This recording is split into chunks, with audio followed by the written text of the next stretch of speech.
Ketika masuk ke museum di tengah kebun itu merasa seperti sebuah oase gitu. Aku senang karena di sini juga lingkungannya tuh dijaga, pohon-pohon juga dilestarikan seperti warisan budaya gitu.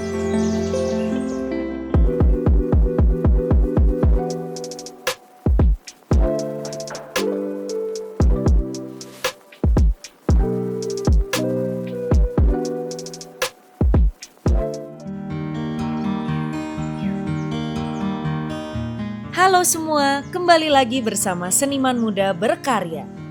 Di episode kali ini, aku sedang berada di sebuah museum daerah Kemang, Jakarta Selatan, yaitu Museum di Tengah Kebun. Museum ini didirikan pada tahun 1975 dan mulai dibuka untuk umum pada tahun 2009 oleh almarhum Pak Syahrial Djalil yang merupakan seorang kolektor serta tokoh yang berpengaruh di bidang periklanan Indonesia. Museum di Tengah Kebun memiliki kurang lebih 4.000 koleksi yang berasal dari Indonesia dan 50 negara lainnya. Dalam mendirikan museum ini, almarhum Pak Djalil memiliki misi untuk memberikan edukasi bagi anak-anak muda Indonesia mengenai koleksi museum. Tempat ini memiliki keunikan di mana kita tidak hanya bisa melihat suasana museum yang dibangun dengan taman hijau luas dan redup dari kebisingan wilayah kota, tetapi juga dari bagaimana bangunan ini terbentuk. Sebentar lagi, aku akan ngobrol-ngobrol langsung dengan Mas Prajodi Daris Andaru tentang asal-muasal museum ini dan koleksi-koleksinya. Selamat pagi Mas Jody. Selamat pagi Kak Chelsea. Apa kabar Mas? Baik. Terima kasih sudah bolehin aku datang kemari ke Museum di Tengah Kebun, dan aku senang banget karena ini juga terisolasi ya. Jadi walaupun ini di kota tapi kita merasa nyaman sekali dan jauh dari hiruk pikuk, jauh dari keramaian gitu. Aku suka sih nuansa hijaunya juga. Very homey. Yeah. Sudah berapa lama bekerja di Museum di Tengah Kebun? Oke, untuk Museum di Tengah Kebun sendiri aku udah kerja di tahun 2019 sebelum Covid ya waktu itu. Jadi udah sekitar 5 tahunan. Boleh ceritakan mungkin pengalamannya selama bekerja di sini, terus mungkin selama di sini itu ada tergerak nggak sih untuk ngajak lebih banyak anak muda lagi nih untuk datang ke sini untuk belajar tentang sejarah? Ya, sebenarnya senang ya waktu awal-awal kerja di sini sampai sekarang pun juga sebenarnya begitu.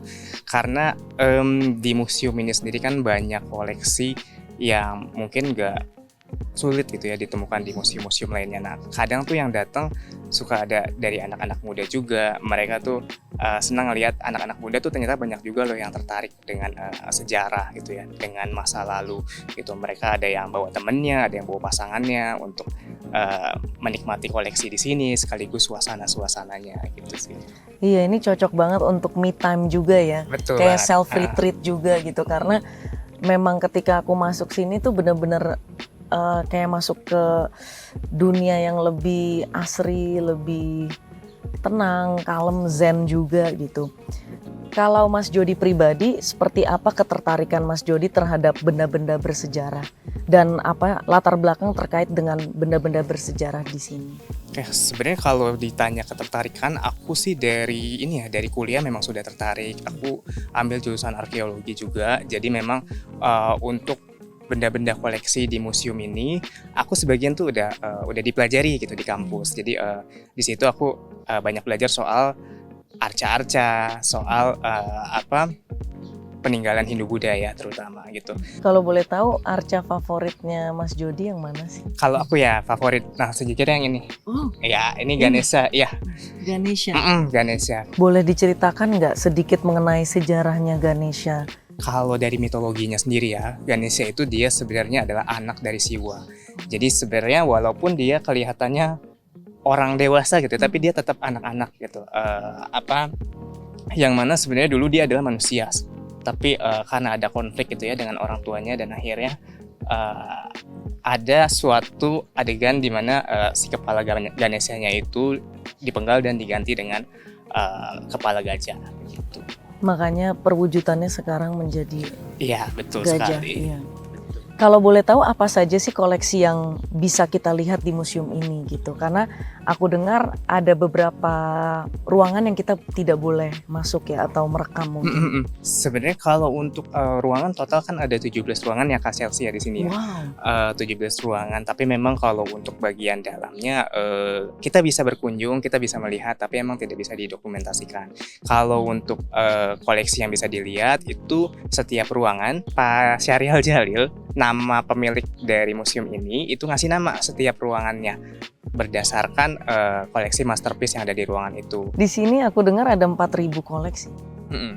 Dulunya bagaimana almarhum Pak Djalil mendapatkan koleksi-koleksi ini gitu? Karena kan ada 4.000 koleksi gitu. Kalau untuk cara mendapatkannya ya Pak Syahrial Djalil itu beliau tuh sering ke luar negeri ya. Biasanya dari luar negeri itu beliau suka bawa barang yang didapat dari lelang gitu. Nama lelangnya adalah lelang Christie. Christie itu biasanya kalau yang sering Pak Syahrial ikutin yang di Amerika gitu. Jadi di Amerika lagi ada lelang apa, Pak Syahrial datang untuk memperoleh barangnya. Tapi nggak semuanya dari lelang Christie. Ada juga yang pemberian antar kolektor gitu ya. Kalau antara kolektor kan suka tukeran gitu ya, tukeran barang gitu. Jadi kayak ada juga yang didapatkannya dari situ. Bagaimana sih proses penataan koleksi-koleksi di sini? Cara melakukannya bagaimana? Oke, kalau untuk penataan di koleksi sendiri, sebenarnya sebagian besar itu Pak Syahrial Djalil yang mengurus tata pamernya. Jadi kalau misalkan kita ke museum ini, itu agak berbeda dengan museum-museum yang biasanya mungkin Kak Chelsea kunjungi ya. Biasanya kalau untuk museum lain itu ada kronologinya gitu, atau ada tema tertentunya gitu Kak. Tapi kalau di museum ini dia lebih kepada seleranya Pak Djalil aja. Karena memang penataannya bisa dibilang campur ya gitu. Campur. Dan dari abad kesekian sama abad kesekian disatu di tempat yang sama gitu, Betul. disatukan di tempat yang sama. Karena tadi aku juga lihat-lihat keliling gitu. Kenapa museum di tengah kebun ini dibangun dengan nuansa hijau yang cukup luas di tengah hiruk-pikuk kota Jakarta? Ya sebenarnya Pak Syahrial itu ada semacam apa ya, gagasan gitu ya, gagasan untuk museum ini gitu. Kayak beliau tuh pengen memisahkan antara ruang kita nih yang di masa sekarang dengan masa lalu gitu. Makanya ketika Kak Chelsea masuk ke museum ini itu kan dibawa ke lorong dulu ya. Jadi ada lorong ada tadi. selasar tadi itu Ya, selasar yang panjang. Nah, itu katanya adalah pemisah antara realita ya, gitu ya. antara masa lalu dan sekarang Iya, gitu. Kalau yang sekarang nih kita lagi ada di masa lalu. Nah, di bayangan Pak Djalil masa lalu tuh ya seperti ini asri gitu ya, dan memang banyak koleksi-koleksi masa lalu juga yang kita bisa kita lihat gitu di sini gitu. Dan Banyak sekali yang bisa dinikmati ya, dari nuansanya, dari benda-benda bersejarahnya. Apa pesan almarhum Pak Djalil yang ingin dilestarikan melalui museum ini, Mas Jody? Oke, ini misi Pak Djalil ya, ingin lebih ke mengedukasi masyarakat Indonesia, terutama anak mudanya, untuk lebih aware nih sama yang peninggalan bersejarah gitu ya. Mungkin beberapa koleksi di sini nih, beberapa ada yang agak sulit ya ditemukan gitu. Dari situ Pak Syahrial ingin apa yang dia punya itu bermanfaat gitu bagi orang, terutama anak mudanya. Kan mungkin anak muda kita nggak semuanya punya kesempatan ya untuk melihat koleksi yang dari Rusia atau melihat koleksi yang dari ujung Indonesia sana gitu. Nah, ini Pak Syahrial bawakan ke museumnya supaya bisa dinikmati dan dipelajari sama masyarakat Indonesia, khususnya anak-anak muda. Jadi memang ingin membawa pieces of art dari berbagai tempat yang beliau sudah kunjungi gitu ya. Jadi setiap kali ke tempat lain membawa pulang kembali ke Indonesia satu akhirnya menjadi koleksi yang utuh gitu ya di sini. Iya, betul. Menurut Mas Jody, apa arti penting sejarah untuk kehidupan manusia, khususnya untuk generasi muda? Oke, arti penting sejarah ya. Jadi ada satu quotes yang saya suka.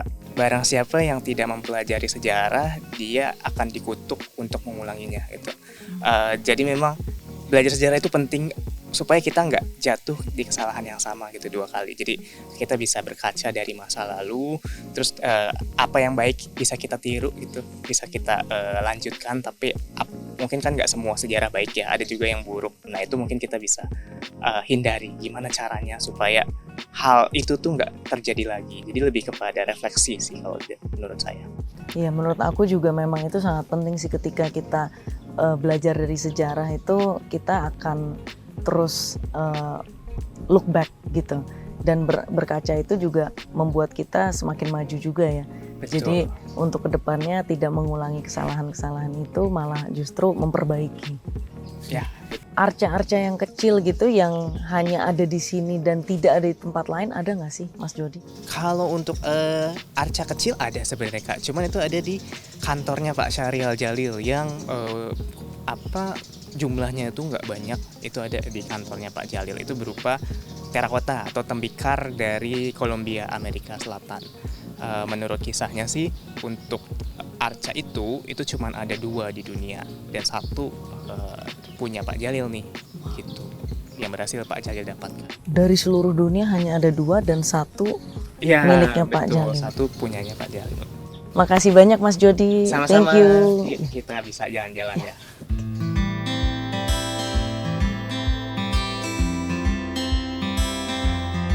Oke, Kak Chelsea. Nah, kita sekarang lagi ada di sisi museum gitu ya. Di sini ada koleksi yang menarik nih. Nah, ini Antefix disebutnya. Antefix. Antefix tuh bagian atas candi. Kalau misalkan Kak Chelsea masuk ke candi, Iya. di pintunya di bagian atasnya kan suka ada bentuk ini ya. Nah, ini disebutnya Antefix. Antefix. Wow. Betul. Wah, ini dia ya fosil Maroko, masa Jurassic. Masa Jurassic. 230 juta tahun sebelum Masehi. Iya, Wow. betul banget. Jadi ini sebenarnya ini cetakan fosil Kak. Jadi si kerangnya sih udah mati dan si bangkainya itu udah nggak ada. Tapi karena dia membentuk cetakan, nah si cetakannya ini terisi sama sedimen-sedimen sampai akhirnya dia membatu gitu ya, mengeras. Jadinya cetakan gitu. Nah, tapi memang ukurannya segede itu si kerangnya itu. Ini berarti real life size-nya begini gitu. Betul. Real life-nya kayak gitu.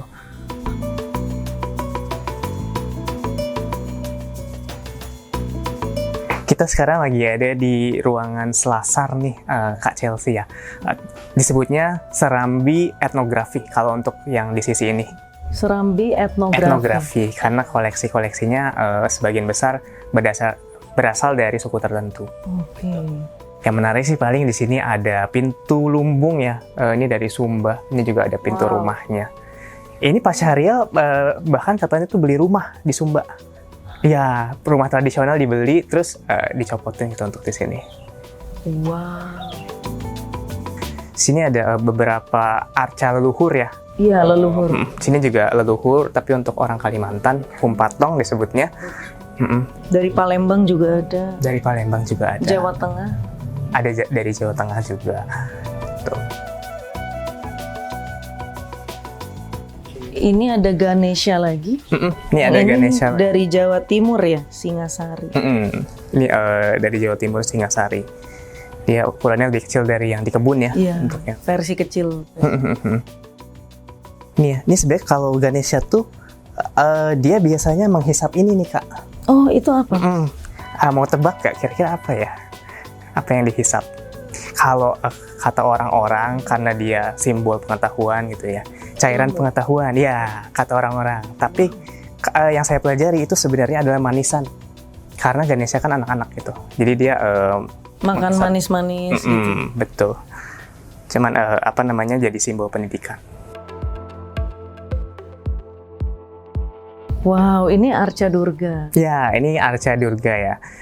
Durga itu istrinya Siwa sebenarnya. Cuman dalam bentuk yang dia lagi marah gitu. Kalau Parwati itu bentuk yang lagi kalemnya gitu. Berarti ada 2 wujud ya? Ada 2 wujud. Jadi ibaratnya 2 sisi dari Arca Durga. Betul. Ketika dia marah dan ketika dia lagi baik-baik saja. Iya betul. Nah, kalau ada yang namanya Durga gini berarti bentuk yang lagi marahnya. Ini lagi marah berarti. Oh, Betul.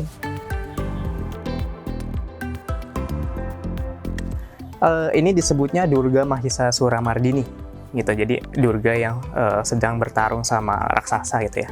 Raksasanya yang mana? Yang ini Kak. Ini raksasanya nih. Oh, yang lebih kecil juga. Yang lebih kecil ya justru. gitu. Dipegang kepalanya juga. Dia pegang kepalanya. Nah ini kalau misalkan penggambaran di India biasanya lebih bengis, si Durga ini digambarkan yang beneran memang mau membunuh gitu ya, gitu, yang mau melawan. Tapi kalau di Jawa kita bisa lihat dia kalem gitu ya, kayak lagi nginin anaknya bahkan. Iya, iya. Ada 8 tangan. 8 tangan. Kalau boleh tahu Mas Jody, setiap tangan sedang memegang kayak sebuah simbol gitu ya. Nah, simbol-simbol ini nih mengatakan apa saja sih gitu? Maksudnya setiap simbolnya itu melambangkan apa? Oke. Mungkin yang bisa kita identifikasi kali ya. Iya. Jadi kalau untuk ini dia megang ada perisai di sini. Oh iya, perisai. Di sini semacam bujur ini ya, busur. Oh iya, iya. Busur panah. Lalu yang kelihatan juga di sini ada cakram. Di sini ada semacam pedang kecil ya. Nah, yang satu megang ini. Megang ini kerbau. Kerbau ya? Iya, yang ada bawah. kerbau di bawah. Yang di bawah kerbau. Yang di bawahnya kerbau. Berarti satu megang kerbau, terus ada yang megang raksasanya juga. Iya.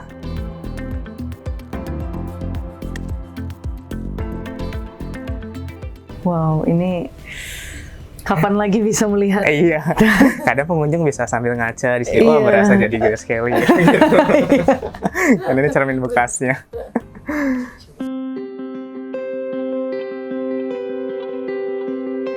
Berarti di sebelah sini makam almarhum Pak Makam Jalil. almarhum Pak Syariel Jalil. Pak Syariel meninggal 2019. Ya, jadi aku belum pernah ketemu sebenarnya. Oh, iya. Iya, tahun 2019 ya. Lahir tahun 1940. Ketika masuk ke museum di tengah kebun itu merasa seperti sebuah oase gitu. Aku senang karena di sini juga lingkungannya tuh dijaga, pohon-pohon juga dilestarikan seperti warisan budaya gitu. Iya. Nggak ada yang dirubah ya Mas ya? Nggak, Memang dari, aku rasa ini sudah ada sejak lama seperti ini gitu ya. Betul, dari meninggal Pak Syariel udah begini aja, kita hanya merawat aja. Wow, ada Ganesha kecil.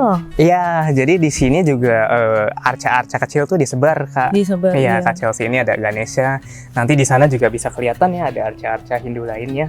Bahkan di situ juga ada tuh, Kak. Oh, ada Kelihatan lagi. nggak Ganesha Oh juga iya, ya? ada di sana. Iya. Ada Ganesha juga Di pojok ya. di pojok. Itu memang untuk estetika.